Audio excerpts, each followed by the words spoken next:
झट लई उतार। ग्वालिन पड़ी हथी जहाँ पौर, ग्वालिन पड़ी हथी जहाँ पौर। सब नंद लाल उठावे कौर, सब नंद लाल उठावे कौर। ग्वालिन पकड़ लिया झट दौड़, ग्वालिन पकड़ लिया झट दौड़। ग्वालिन पकड़ लिया झट दौड़। ग्वालिन पकड़ लिया झट दौड़। कौन पकड़ा? ललिता सखी ने उठाइन से लाई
चलो यशोदा आज दिखावे।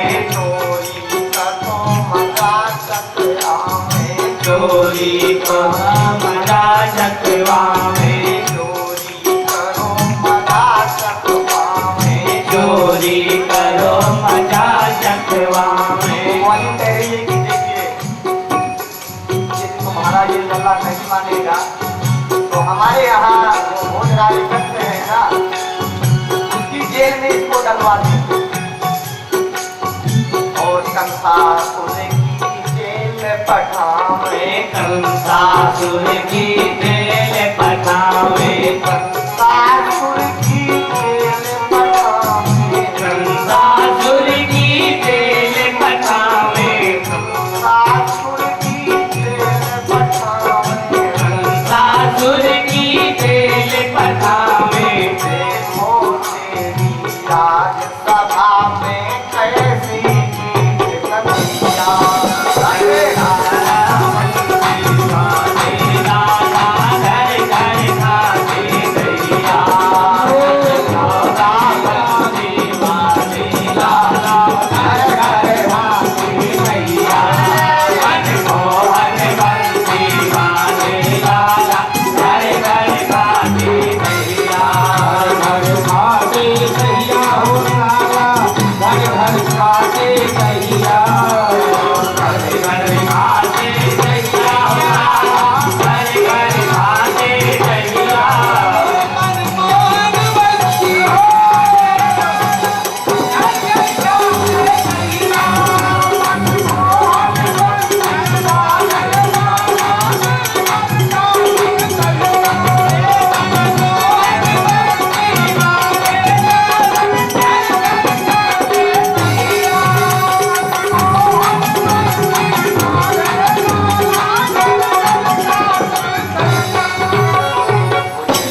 की जय, बोले राधा रानी की इस जय। प्रकार से ग्वालिन जब कहने लगी तो यशोदा मैया कह रही है कि देखिए मेरा लल्ला ये पूरी नहीं करता, आप क्या कह रहे हैं।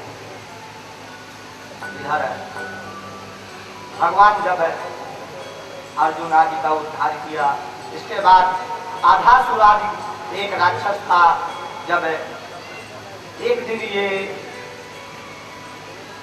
जो कृष्ण भगवान है ये छोटे हो से अब थोड़ा और बड़े हो जाते हैं, 5 वर्ष की अवस्था हो जाती है। अब जब 5 वर्ष के होते हैं तो नंद बाबा जी से कहते हैं कि पिताजी हम भी आजकल ग्वालों के साथ और बछड़ा चराने जाया करें।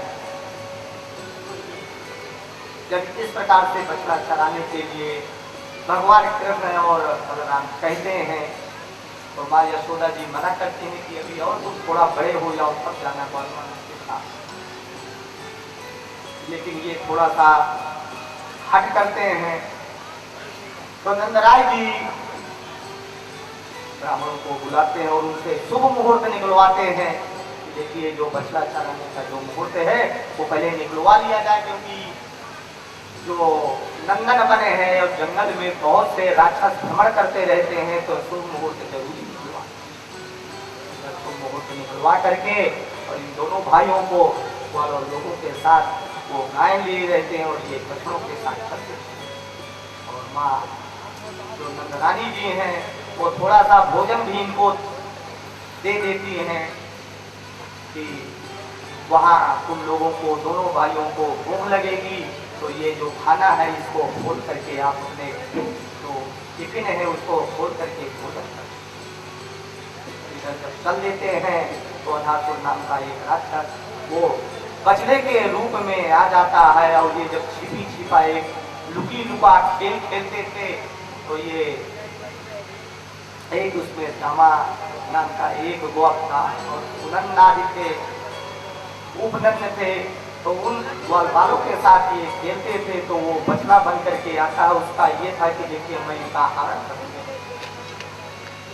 भगवान कृष्ण जान जाते हैं और उसको मार देते हैं। बोले कृष्णचंद्र भगवान की जय। इसके बाद उसी का जो भाई है रेणुकासुर नाम का एक राक्षस है,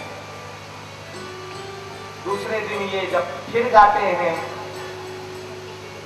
ग्वाल बालों के संग में बछड़े चराने, तो जो गैया रही गर्मी के महीना में तो दूसरे वन में चली जाती है तो ताड़ का वृक्ष है, खजूर का वृक्ष है, उससे फल गिरते। वहीं पर रेणुकासुर नाम का एक राक्षस वो गधे के रूप में रहा करता था और भोजराज कंस का वो बहुत बड़ा अंतर था। तो जो गैया थी वो नंदन वन से और दूसरे वन में जब चली गई तो उसके पीछे पीछे वन बालक जी जाते हैं। तो रेणुकासुर को थोड़ा सा गंध महसूस होती है मनुष्य की, तो वो दौड़ करके आ जाते हैं। जब दौड़ करके आता है तो वो पीछे के पैरों से 2 थप्पी जो लात में मारते हैं। बलभद्र जी उसके दोनों पैर पकड़ते हैं और जाकर के उसको पैर घुमाते और पृथ्वी पर पटक देते हैं, उसके प्राण निकल जाते हैं। बोले बलभद्र भगवान की जय, बोले राधा रानी की जय। इस प्रकार से ब्रजमंडल में भगवान जो कृष्ण हैं अनेक प्रकार की लीलाएं करते हैं। राजा परीक्षित सुखदेव जी महाराज से प्रार्थना करते हैं कि भगवान ये बताइए आप ये अयोध्या में माँ कौशल्या के उदर से तो भगवान नारायण आए प्रत्यक्ष हुआ और इधर मथुरा मंडल में मथुरा में देवकी जी के गर्भ से भगवान नारायण का जन्म हुआ जो प्रकट हुए। लेकिन मैंने सुना कि जो अत्रि मुनि की जो धर्म पत्नी है प्रिया, उसके तो ब्रह्मा विष्णु महेश तीनों देव उसके पुत्र बने।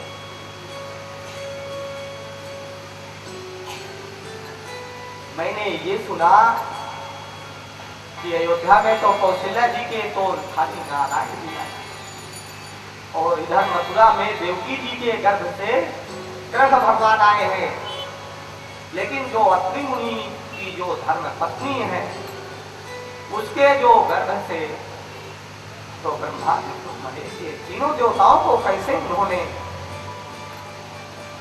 एक बार देखिए अनुसुईया शब्द का सती जो अनुसुईया है वो सती शिरोमण महा।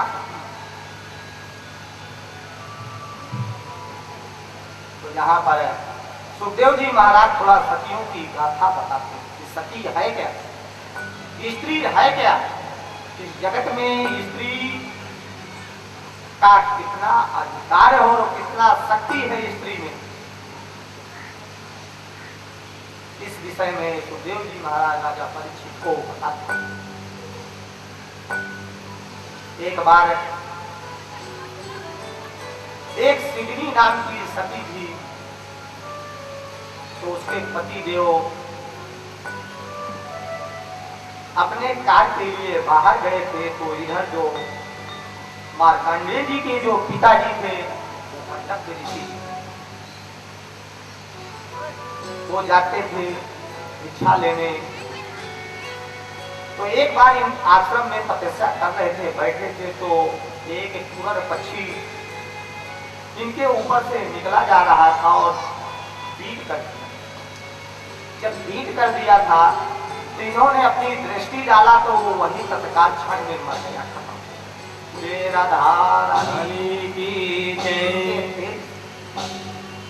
जब वो खत्म हो जाता है तो वो तो पक्षी अज्ञानी है, ये एक दिन भिक्षा लेने जाते हैं, उसी दरबार में सिद्धि के दरबार में पहुंच जाता है।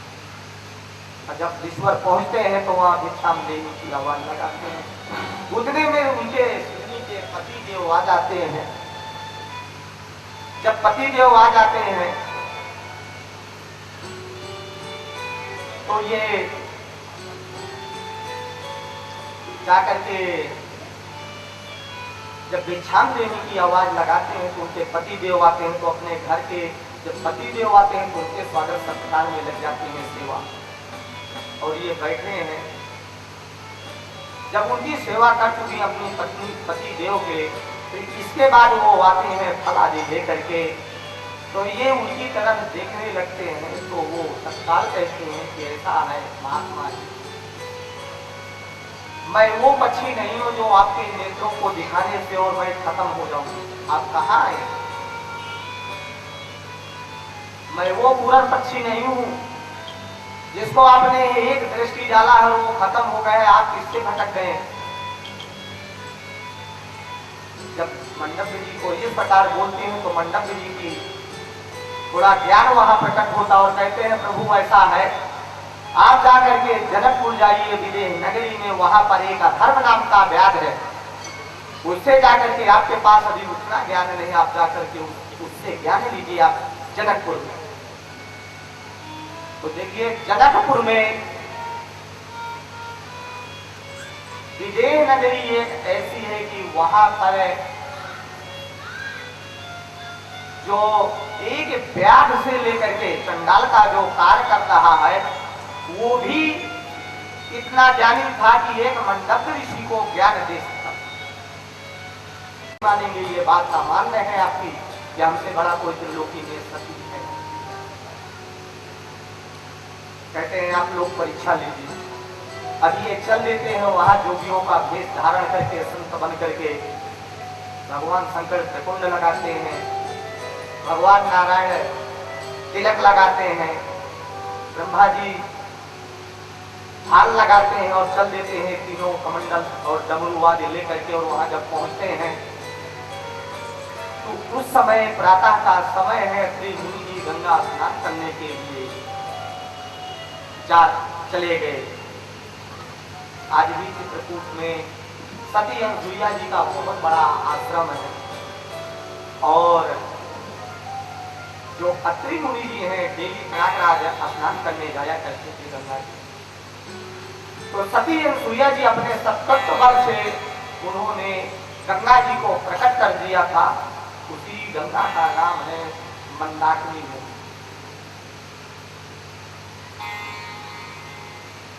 जो सती अनसुईया जी ने निकाला है वो आज भी 12 मास चलती रहती है वो नदी, उसका जल कभी सूखता नहीं है। और ये नहीं पता है कि कहां से किस कंगरा से आ। जब आप लोग कभी शायद कोई गए होंगे तो वहां गुप्त गोदावरी हो, और अंदर जब जाएंगे तो लगभग 1 किलोमीटर आप जाएंगे तो बड़ा सुंदर जल है, और पानी में आप घुटनों में जाएंगे और वहां सर्प बिच्छू बहुत निकट मिलेंगे, लेकिन वो काटते नहीं। और गुफा में जब घुसेंगे, बोले राधा रानी की जय। जब अत्रि मुनि जी स्नान करने गए उसी समय ये पहुंच जाते हैं, भिक्षा देवी की आवाज लगाते हैं, भिक्षा मांगते हैं। अनसुईया जी निकलती हैं और संतों को प्रणाम करती हैं और कहते हैं आपको। तो जब फल आदि लेकर के आई तो संतों ने क्या कहा, देखिए ऐसे भिक्षा आप किस प्रकार से महात्मा जी लोगे, आप किस प्रकार आप बताइए। उन्होंने कहा कि देखिए ऐसा है, हमको भोजन करना, कहीं आइए मैं पकवान बना रहा हूं। जब पकवान तैयार कर देते हैं सती अनसुईया जी तो कहते हैं कि इस प्रकार हम भोजन नहीं करेंगे, कहीं किस प्रकार से, कहीं आप हमको बेभर दे व्यवस्था हमें भोजन करना। सती अनसुईया जी के मन में बहुत थोड़ा ये हुआ कि देखिए अभी मेरे पति देव नहीं है और ये तीनों देवता पता नहीं क्या करने आए हैं, वे मुझसे छल कपट कर रहे हैं, अब मेरे पति देव अभी गए हैं, अभी बहुत समय लग जाएगा, तो ये पता नहीं ये मेरी परीक्षा ले रहे। उन्होंने अपने पति देव के चरणों का स्मरण किया कि प्रभु मेरी मनसा वाचा कर्मा से आज तक मैंने आपको ही देखा हूं, सपन तक नहीं। तो ये तीनों जो संत हैं ये बात करता है।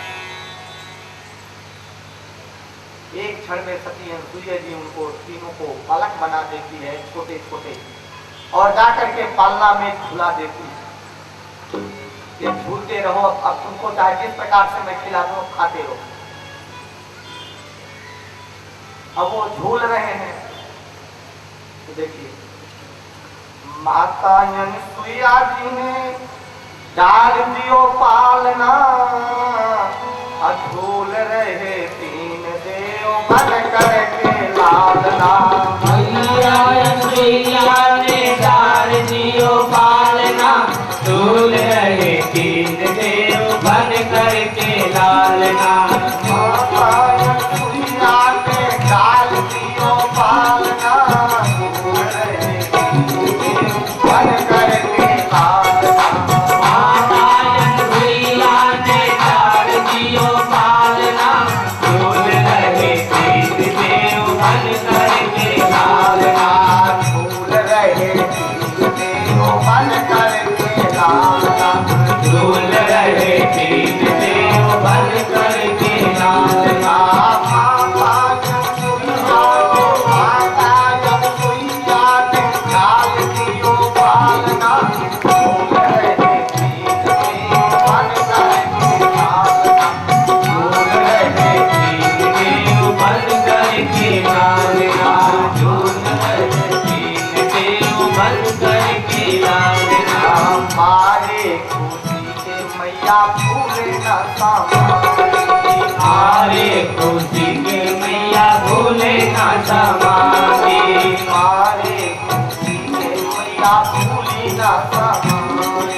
माता जी अनसुईया जो रही प्रसन्न हुई कि आज मेरे 3 बच्चे, और जो कि अभी तक एक नहीं था, चतुर्थ था, और फिर क्या करते हैं